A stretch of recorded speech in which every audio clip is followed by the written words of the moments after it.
Chapitre 24. La lettre qu'un messager apporta à Pantagruel de la part d'une dame de Paris et l'explication d'un mot écrit sur un anneau d'or. Après avoir lu l'adresse, Pantagruel fut bien ébahi. Et demandant au messager le nom de celle qu'il avait envoyée, il ouvrit la lettre.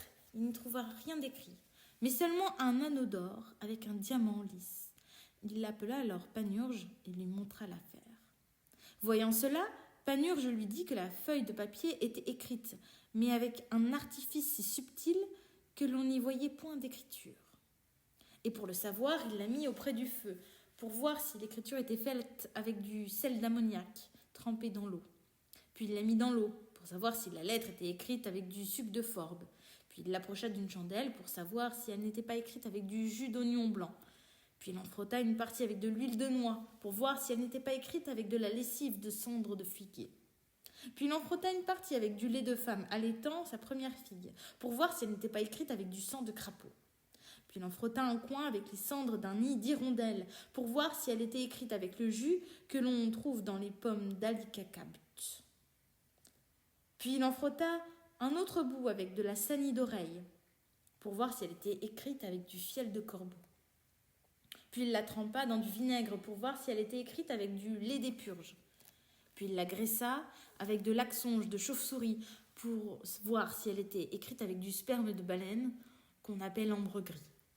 Puis il la mit tout doucement dans une bassine d'eau fraîche et la retira brusquement pour voir si elle était écrite avec du poil à gratter. Voyant qu'il ne comprenait rien, il appela le messager et lui demanda « Compagnon, la dame qui t'a envoyé ici ne t'a-t-elle point donné un bâton à apporter ?» pensant qu'il s'agissait de l'astuce que porte Olugel. Le messager lui répondit « Non, messire. » Panurge voulut donc lui faire raser les cheveux, pour savoir si la dame avait fait écrire avec une encre acide sur la tête rasée de son messager ce qu'elle voulait dire. Mais voyant que ses cheveux étaient fort longs, il y renonça, considérant qu'en si peu de temps, ses cheveux n'auraient pas tant poussé. Il dit alors à Pantagruel « Maître, par les vertus Dieu, je ne saurais que faire ni dire. J'ai employé pour savoir s'il y a quelque chose d'écrit ici une partie des procédés que rapporte Messere Francesco di Nanto, le Toscan, dans ce livre qu'il a écrit sur la manière de lire les lettres non apparentes, et ce qu'ont écrit Zoroastre sur les lettres difficiles à lire, et Calpurnius Bassus, des lettres illisibles. Mais je n'y vois rien, et je crois qu'il n'y a rien d'autre que l'anneau. Voyons-le donc. » Alors, en l'examinant, ils trouvèrent écrit à l'intérieur en hébreu « Lama Azabtani ». Ils appelèrent donc Épistémon et lui demandèrent ce que cela voulait dire. Il répondit à cela que c'étaient des mots hébraïques, signifiant « Pourquoi m'as-tu laissé ?»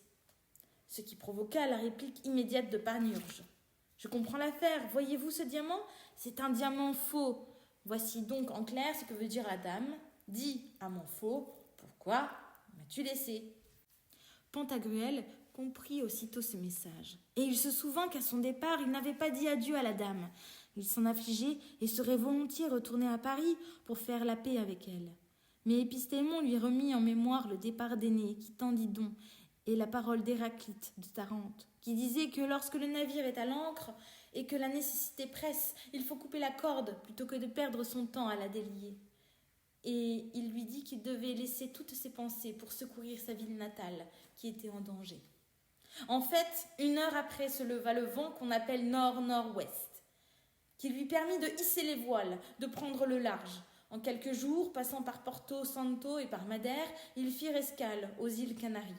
Partant de là, ils passèrent par le Cap Blanc, par le Sénégal, par le Cap Vert, par la Gambie, par le Cap de Sagres, par le Méli, par le Cap de Bonne-Espérance, et ils firent escale au royaume de Mélinde.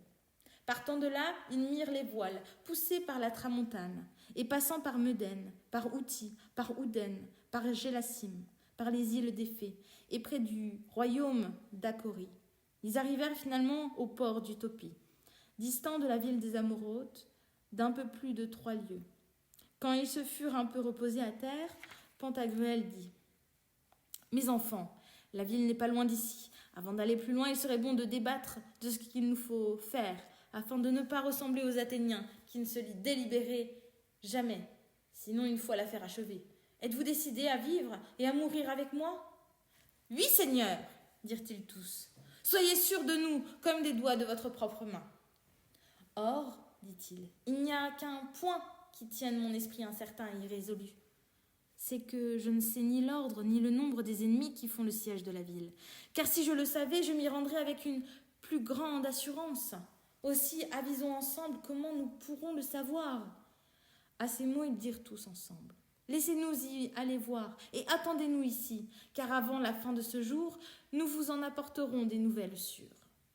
Moi, dit Panurge, je me charge d'entrer dans leur camp, au milieu des gardes et du guet, de banqueter avec eux et de jouer du braquemar à leurs dépens, sans être reconnu de personne, d'inspecter l'artillerie, les tentes de tous les capitaines et de parader à travers les troupes sans jamais être découvert. Le diable même ne me dépisterait pas, car je suis de la lignée de Zopyre. Moi, dit Épistémon, je sais tous les stratagèmes et toutes les prouesses des vaillants capitaines et des héros du temps passé, de même que toutes les ruses et finesses de l'art militaire. J'irai, et même si je suis découvert et démasqué, j'échapperai en leur faisant croire à votre sujet tout ce qu'il me plaira, car je suis de la lignée de Sinon.